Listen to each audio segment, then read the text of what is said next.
बिस्मिल्लाहिर्रहमानिर्रहीम अस्सलाम वालेकुम। आज की हमारी वीडियो 3 मिनट्स कॉन्सेप्ट के ऊपर है। आज की वीडियो में हम लोगों ने कॉन्सेप्ट नंबर 24 पढ़ना है और वो है what is shielding effect. Shielding effect क्या होता है? सबसे पहले देखें तो जो शील्डिंग इफेक्ट हमारे पास ये एक एटम है। एटम का जो है न्यूक्लियस के ऊपर होता है पॉजिटिव चार्ज, ठीक है, क्योंकि न्यूक्लियस के अंदर हमारे पास होते हैं प्रोटॉन्स के ऊपर होता है पॉजिटिव चार्ज। इसके इर्द गिर्द घूम रहे होते हैं इलेक्ट्रॉन्स के ऊपर होता है नेगेटिव चार्ज।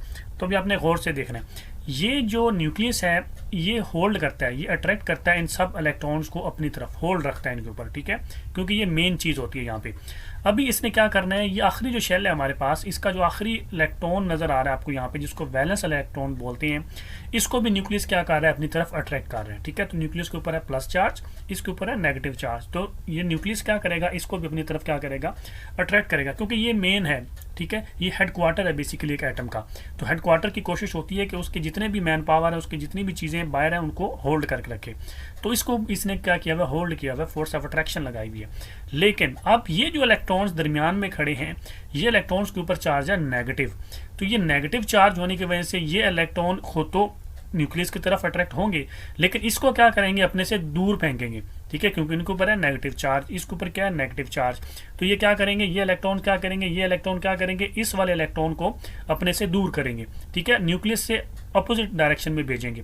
इसलिए जो न्यूक्लियस का होल्ड होगा, जो न्यूक्लियस की फोर्स ऑफ अट्रैक्शन होगी इस इलेक्ट्रॉन के ऊपर, वो कंपेरेटिवली क्या हो जाएगी, डिक्रीज हो जाएगी, क्योंकि ये दरमियान में जो है वो इलेक्ट्रॉन्स और मौजूद हैं जिनके ऊपर अपोजिट चार्ज होता है कंपेयर टू दिस के, ठीक है, बट सॉरी सेम चार्ज होता है कंपेयर टू इसके इलेक्ट्रॉन्स के, ठीक है। तो ये एक दूसरे को क्या करेंगे, रिपेल करेंगे। इसलिए इस न्यूक्लियस का इस इलेक्ट्रॉन के ऊपर जो इफेक्टिव न्यूक्लियर चार्ज होगा वो क्या हो जाएगा, कम हो जाएगा। तो इसको बोलते हैं शील्डिंग इफेक्ट। तो शील्डिंग इफेक्ट बेसिकली होता है decrease in force of attraction exerted by the nucleus on valence shell electrons due to the presence of electrons lying between the nucleus and valence shell is called shielding effect, ठीक है। तो shielding effect basically क्या है, decrease in force of attraction है, जो nucleus की force of attraction है इस वैलेंस शेल के ऊपर वो डिक्रीज हो जाती है। क्यों डिक्रीज होती है, due to presence of these electrons lying between this valence shell, electron और न्यूक्लियस के दरमियान में, ठीक है, उसकी वजह से वो जो फोर्स ऑफ अट्रैक्शन कम होती है उसको बोलते हैं शील्डिंग इफेक्ट। बेसिकली ये जो अंदर इन्वॉल्वमेंट कर रहे हैं इलेक्ट्रॉन्स, इनके इफेक्ट को शील्डिंग इफेक्ट बोलते हैं, शील्ड कर रहे हैं उसको, रोक रहे हैं उसको,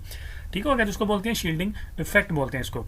अब देखें उसके रिजल्ट में क्या होता है, हमारे पास जो एटम होता है उसका जो न्यूक्लियर चार्ज होता है वो कम एक्सपीरियंस करता है कंपेयर टू एक्चुअल चार्ज की, जिसको बोलते हैं इफेक्टिव न्यूक्लियर चार्ज, ठीक है। तो atom experience less nuclear charge than that of actual charge which is called effective nuclear charge. तो बस आपने ये बात याद रखनी कि जो इलेक्ट्रॉन्स प्रेजेंट होते हैं न्यूक्लियस और आउटर मोस्ट शेल के इलेक्ट्रॉन के दरमियान में, उनकी वजह से जो इफेक्ट प्रोड्यूस होता है उसको बोलते हैं शील्डिंग इफेक्ट। अभी देखें इसका ट्रेंड देख लेते हैं शील्डिंग इफेक्ट का। पीरियड्स के अंदर इसको कोई इफेक्ट नहीं होता है शील्डिंग इफेक्ट का, क्योंकि पीरियड्स के अंदर हमारे पास जो नंबर ऑफ शेल्स हैं वो क्या रहते हैं, सेम रहते हैं, ठीक है। तो न्यूक्लियस का जो डिस्टेंस है वो क्या रहता है, आखिरी शेल के दरमियान में जो है वो सेम रहता है, इसलिए उसके ऊपर कोई इफेक्ट जो है वो नहीं होता। जो ग्रुप्स हैं, ग्रुप्स के अंदर इसका जो ऊपर से नीचे आएंगे तो शील्डिंग इफेक्ट जो है वो क्या होती है, इंक्रीज होता है, ठीक है। ऊपर से नीचे ग्रुप के अंदर आएंगे तो शील्डिंग इफेक्ट इंक्रीज होता है। क्यों इंक्रीज होता है, क्योंकि हम देखें ऊपर से नीचे आएंगे तो नंबर ऑफ शेल्स जो है वो इंक्रीज होते जाते हैं।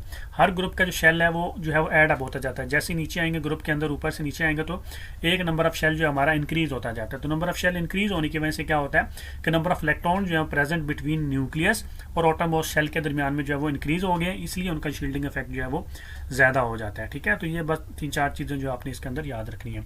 तो आई होप कि आप लोगों को मेरी आज की वीडियो अच्छी लगी होगी। आप लोगों को मेरी आज की वीडियो अच्छी लगी तो काइंडली मेरे चैनल को सब्सक्राइब कर दें, लाइक कर दें, अपना बहुत सारा ख्याल रखें, दुआ में याद रखें। अल्लाह हाफिज़।